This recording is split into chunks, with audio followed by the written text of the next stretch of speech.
new chapter, that is center-state relations. Various aspects are involved in it, and in this particular video I will be talking about an introduction to the center-state relations. And in fact, center-state, let me just write the heading first. So we are talking about the center-state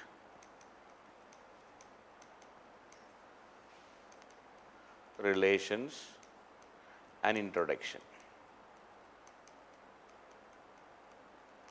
The need for this discussion, the need for what you call the center-state relations is because of our federal nature of the Indian Constitution. As we all know, we have seen right from the beginning, the India is a federation. Constitution makers wanted India to be a federation, but at the same time, we also know that it is not a perfect federation like what is there in the US. Our federation, according to constitution makers, we can call at the best as a quasi-federal constitution. Quasi-federal constitution. What do you mean by quasi-federal constitution? A constitution where the federation is not a perfect one, and in a federation, the cardinal principle of federation is the center and the states are independent. None is subordinate to the other. Please remember, federation means none is subordinate to the other. None is subordinate to the other. Both are coordinate. Both are coordinate and independent of each other. Coordinate and independent of each other.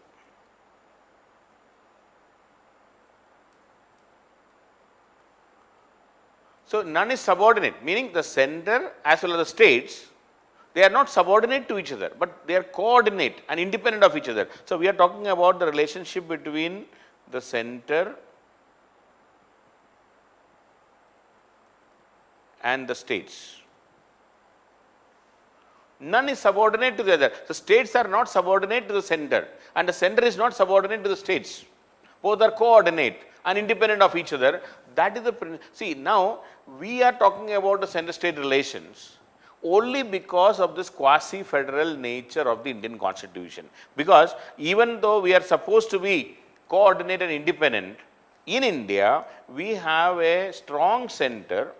In India, our philosophy is a strong center and weak states. And in many instances, the centers will become subordinate to the center in extraordinary circumstances. So in India, in extraordinary circumstances,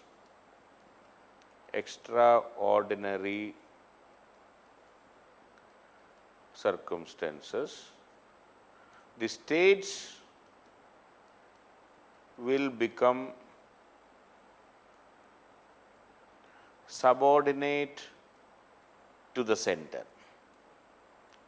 That is why the constitution, the independent experts call India as a quasi-federal constitution. So the whole issue is related to, the whole issue in the center-state relation is about where all the states are becoming subordinate and where all the whole constitution becomes quasi-federal. That is the main discussion. So that is the purpose of the discussion in this. And when it comes to the center-state relations, we have three different areas. I will be talking about all the three areas separately. One is on the legislative relations.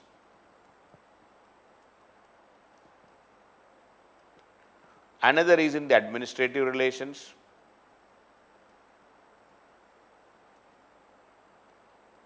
And the third is in the financial relations.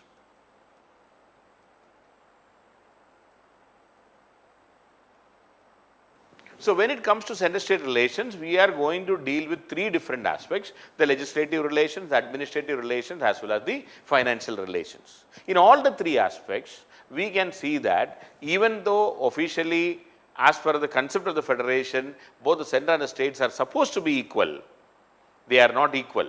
In many instances, the states are subordinate to the center. That is what we are going to discuss. So, in the introductory lecture, I will be talking about various aspects of this legislative relation, then we will be moving into other aspects. So, the distribution, see, and as I was mentioning earlier also, even in the inaugural lecture, the first lecture itself, I think I talked about the nature of the Indian Constitution, and we said it is a federal in nature, and distribution of power is an essential feature of the federation.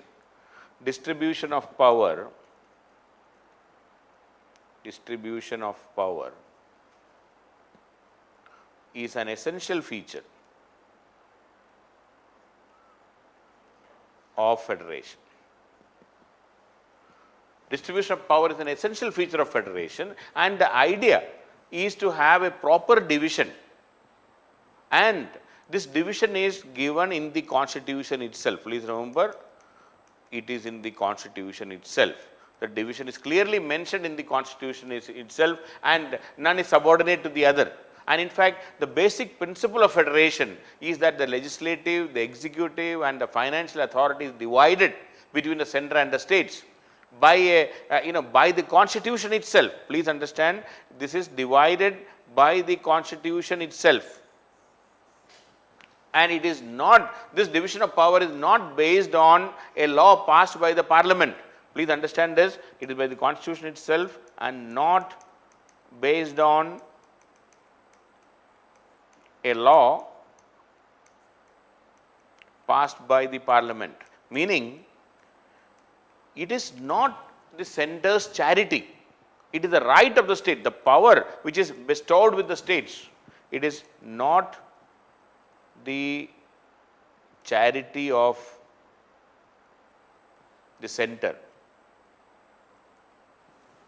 It is not something devolved, devolution of power. Devolution means the center voluntarily gave some powers to the states. It is not devolution of power. It is a constitutional right of the states. In the Constitution itself it is written, it is not a charity of the center, the states have a right under the Constitution itself. That is where the division of power matters. Okay, so the center as well as the states draw their powers from the Constitution. We have the 7th schedule where the division is clearly mentioned, and which power is with the center, which power is the states. It is clearly mentioned in the 7th schedule of the Indian Constitution. So, it is a constitutionally divided powers. It is not that center is giving powers to the states. The states have a right given in the Constitution itself. Now, coming to the legislative powers, now specifically about the legislative powers, coming to the legislative powers. See, these are, this is the legislative power division is the essence of a federalism, because it divides the law-making power between the center and the states. And this is very important.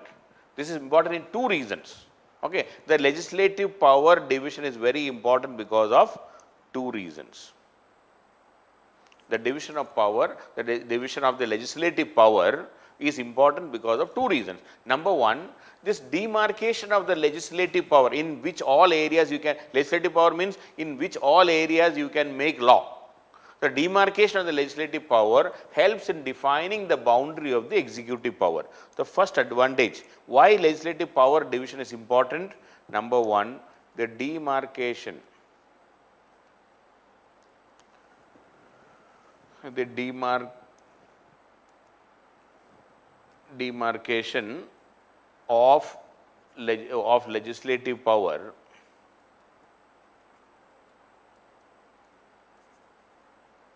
helps in demarcating the executive power boundary also. Helps in demarcating the executive power boundary, the boundaries of the executive power or the executive power boundary. So, demarcation of legislative power helps in defining the boundaries of the executive power also, and because generally the legislative power controls the executive power.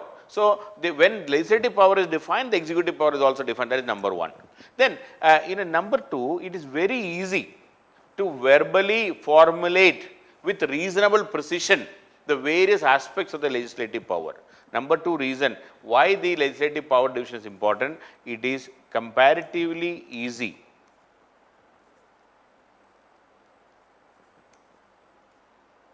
Comparatively easy to verbally formulate.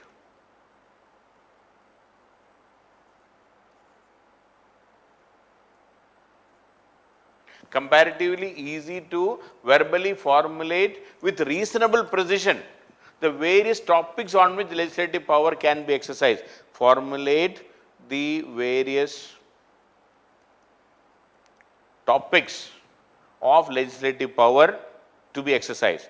Topics of legislative power to be exercised. So, why legislative power division is important? Number one, demarcating legislative power between the center and the states will help in demarcating the executive power between the center and the states, number one. And number two, it is easier to verbally formulate with reasonable precision the various topics on which the legislative power can be exercised. So, that way the legislative power division is very important. And this legislative power division is mentioned in our constitution by using articles 245 to article 254. Okay. These are clearly mentioned. The legislative power division related articles are between article 245 to article 254, but out of which 245 and 46 are more important. I will be coming to that. So, the constitutionally 45 and 46 are very important, and which is the basic ones as far as the legislative power division is concerned. And article 245, when it comes to article 245, it clearly talks about the parliament can make law for the whole of the country. Okay. So, parliament has the jurisdiction for the whole of the country. Jurisdiction, Parliament has the jurisdiction for the whole of the country,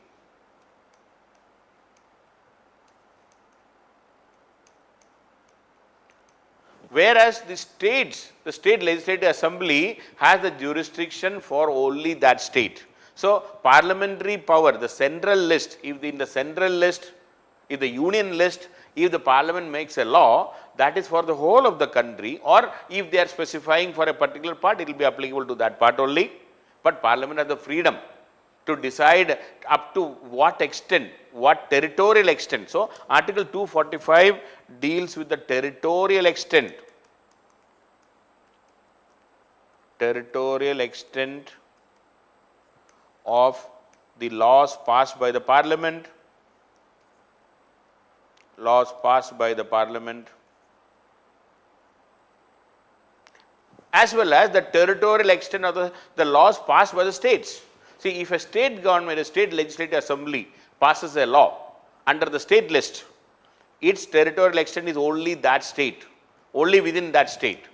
So, this article 245 deals with the limits of the legislative power as far as the geographical extent is concerned. Okay. So, article 245 deals with the limits, of the jurisdiction or the territorial jurisdiction, limits of the extent of territory in which a law can be applied. If it is in the union list, if a parliament passes a law, it has the extent or it has the power to extend it to the whole of the country or a part of it as specified by that law. Whereas, if the state is making a law from an item in the state list, then it will be extended only within the boundary of that state. So, that is article 245. Then article 246 talks about the subject matter. Article 246 deals with the subject matter.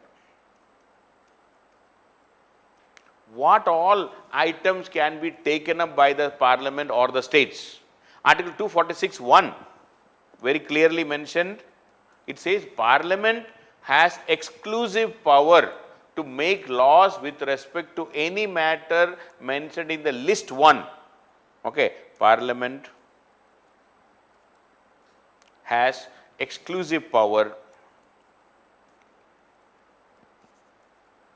Parliament has exclusive power to make laws with respect to make laws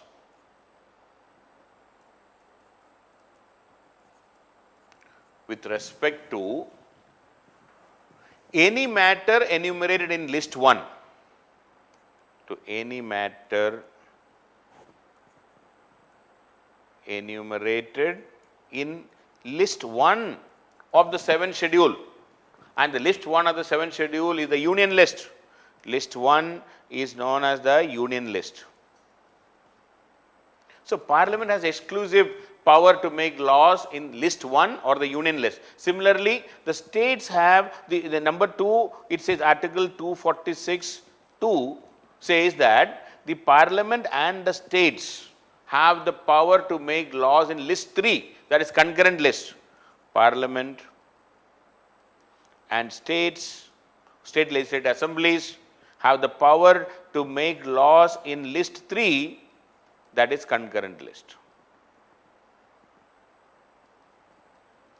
They have the power to make laws in the list 3, that is concurrent list of the 7th schedule. Similarly, article 246(3) says the states have the legislative assemblies or the legislature of the states. The legislature of the states have exclusive jurisdiction over list 2, that is state list. List 2, that is state list of the 7th schedule of the 7th schedule of the Indian Constitution. So that is what is 245 talks about the territorial extent, and 246 talks about the subject wise. What are the limits? So 246 clearly from the point of the subject matter of legislation, article 246 is very important. It divides between list 1, list 2 and list 3. List 1 is the, I am repeating, list 1 is the union list, list 2 is the state list, and list 3 is the concurrent list. List 3 is the concurrent list. And when it comes to the concurrent list, I would like to talk about a few points. Concurrent list. Concurrent list, our constitution makers wanted to make India strong, with a strong center. A strong center concept is taken from the Canadian Constitution. But when it comes to the concept of concurrent list, this concurrent list idea has come from the Australian Constitution. Concurrent list idea from the Australian Constitution. Concurrent list idea from the Australian Constitution. And concurrent list is normally not found in some of the established federations like US, or some other constitution similar to that of US. Okay, so no concurrent list in USA. Now, then where are those items? Those items are in the state list. See, what is mentioned in the concurrent list in India, almost all those items are with the state list only in US. So these would have been in the state list. That means we are actually taking away some of those powers from the states where center also can legislate. And there can be two reasons why we have gone for concurrent list. Number one, this will help in many areas some sort of uniformity. Some sort of uniformity of law across India. some sort of uniformity of law across India can be achieved because of the concurrent list. But otherwise, these items would have been in the state list. So, uniformity may not be the aim, but this will help in some sort of broad, uniformity of law across India is achieved through the concurrent. That is number one. And number two, the very rigid division of power is avoided. A very rigid division of power is avoided because of the concurrent list. See, imagine if you had to have a very rigid division of power, then many a time there would have been a lot of fight between the center and the state regarding which item should be there in their list or center's list. So now wherever there is a common interest, say it's like a Venn diagram, so A and say B. So these are not mutually exclusive. Now we are making it A union B type. A and B, there are some common areas where A can also be there and B also can be there. Center can also be there, the states can also be there. So this avoids that rigid division of power is avoided by bringing in this concurrent list. But if both center and the states legislate, please note, if both center and states legislate in a particular item in the concurrent list, then the center's law will prevail than the state's law. So if there is a conflict between the center and the state law, then the center's law will prevail, not the state's law. Okay. So this is the idea behind the concurrent list. We have taken it from the Australian Constitution. First of all, it helps in bringing in some sort of a uniformity across India in some of these areas. Otherwise, these items would have been in the state list. Number two, it avoids a very rigid division of power. Now, we can avoid some conflict when we put certain items in the concurrent list where center can also make law, states can also make law. So this will help in avoiding the conflict, unnecessary conflicts can be avoided. So that is how concurrent list is there. Now, when we started our constitution, as far as the division of power, in the list 1, then list 2 and list 3. List 3 is the concurrent list. So when we started, we had 97 items in 1950 and say present. So now 97 items were there in the list 1, the union list. Now it has become 99. Some people say 100. It doesn't make much difference because when a sub clause is added, so or we can always say it is a what you call a new what you call item or not. But 99 items are there right now. Similarly, as far as the list 2, that is the concurrent list is concerned, so we started with concurrent list of 47 items. Now it is around 52 items. Similarly, the state list, which started with 66 items, now it is around 61 items. So 99 to 100 items, some people say it is 100 items in the union list. Concurrent list has become 52 and the state list has become. So concurrent list is list 2. Sorry, I made a mistake. Concurrent list is list 3 and list 2 is state list.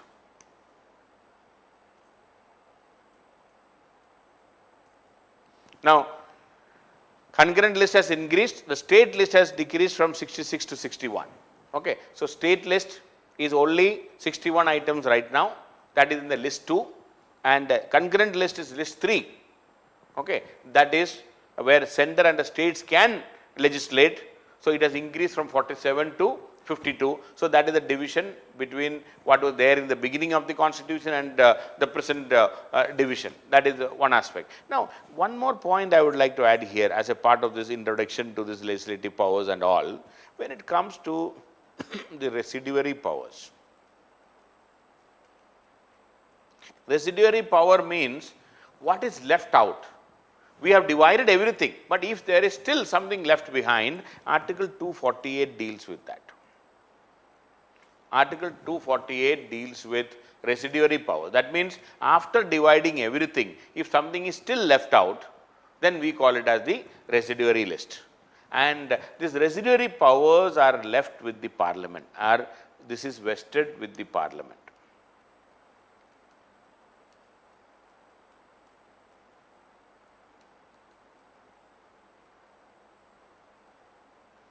Residuary powers are vested with the Parliament. So, the Parliament has the exclusive power to make law in respect of any matter that is not enumerated in the state list or in the concurrent list. With any matter not enumerated in the state list or concurrent list. If it is not enumerated in any of these two, then that power is with the Parliament. This is not the case in the US. In US, it is with the states. The residuary power is with the states. Even in Switzerland, it is residuary power is with the states. So this reflects, how the constitution was created. See, in US, for example, the states came together in USA. The states came together to create the center or the constitution.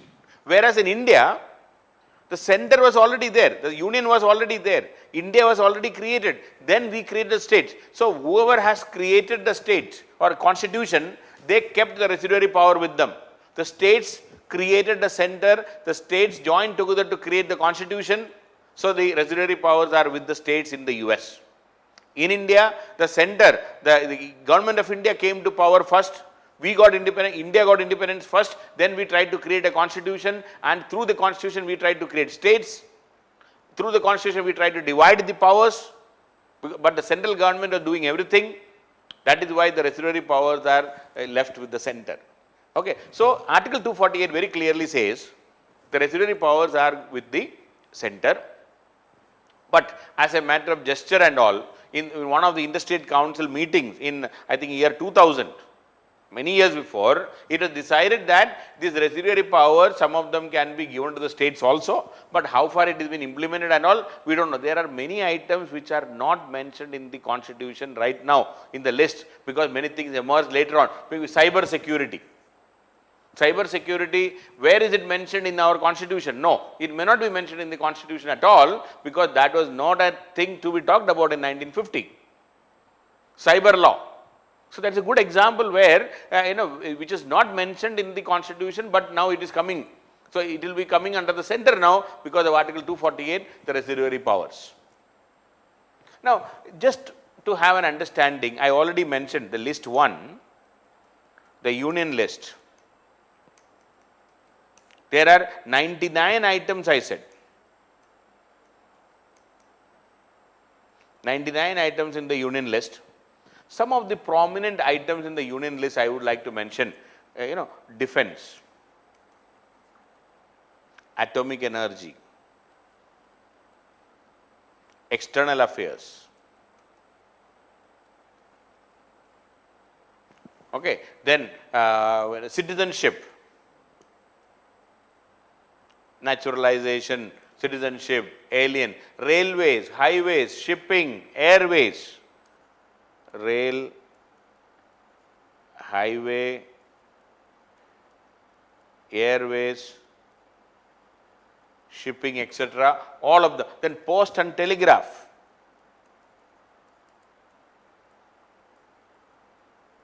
Just for your understanding, then currency, lottery in the central.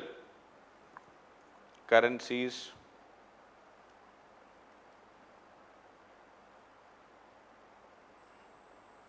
lotteries, interstate trade, banking, insurance, then manufacturing, salt, very interesting, because salt satyagraha and all, manufacturing salt.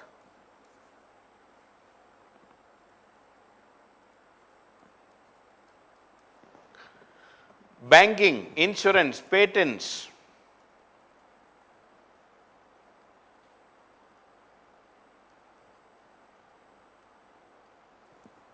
Even fishing, interstate trade, some of the example. Then coming to the list 2, that is the state list. Please note, list 2 is the state list.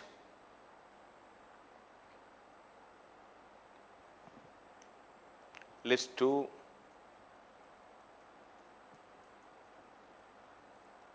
state list, some of the items, public order, law and order is with the state, public order. Then public health and sanitation, hospital, dispensaries, public health, sanitation, dispensaries, hospital, pilgrimages, pilgrimage places. Similarly, intoxicating liquor, liquors. Then agriculture, water, land. Agriculture is a state list item, please note. Agriculture, water, state list. Land, land utilization. Money lending, betting, gambling. Money lending, betting, gambling. Okay, these are the items, some of the items in the state list. Please don't forget, in the state list, list 2. Then coming to the concurrent list, we have 52 items in the concurrent list. See, these are not all the items. I am just trying to give you some idea which of those are very more important. Like, concurrent list items in a criminal law, CRPC. Similarly, civil law, Civil Procedure Code, CPC, Civil Procedure Code, criminal. Then preventive detention, concurrent list. Preventive detention is in the concurrent list. Marriage and the personal law, marriage, divorce, etc.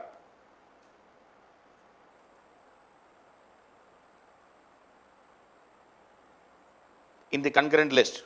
So, criminal law and including the Indian Penal Code, CRPC, Criminal Procedure Code, then the preventive detention, civil law, CPC, etc., civil code procedure, then prevention of cruelty to animals. Cruelty to animals, population control, family planning, population control, family planning. This will come under the concurrent list, list 3. Then trade union, labor disputes.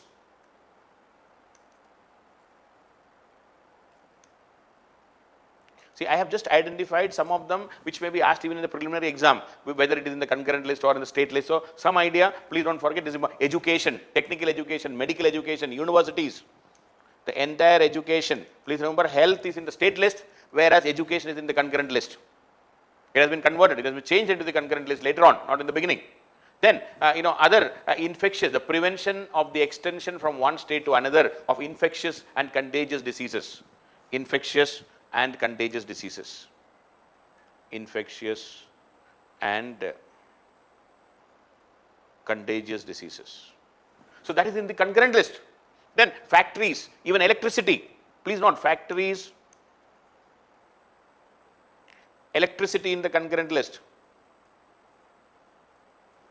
Then newspaper, books, printing press, newspaper, books, printing press, all of them in the concurrent list. So, concurrent list is very important for us. Please remember the criminal law, any amendment, criminal procedure code, Indian Penal Code, preventive detention, marriage, divorce, etc., civil law, prevention of cruelty to the animals, population control, trade unions, labor disputes, education, all aspects of education, prevention of the extension from one state to another, infectious diseases, contagious diseases, okay, factories, electricity, newspaper, all of them will come under the concurrent list. So, that is list 3, concurrent list, list 3 and the concurrent list. So, these are some of the aspects of this center-state relation, the division, especially among the legislative powers. Okay, so this is an introduction to center-state relations. Now, I will be going about if there is a dispute regarding that division, what will happen, how the Supreme Court will interfere, that will be the discussion in another video. So, this is a broad, a general introduction to center-state relation and the need for this, division of power.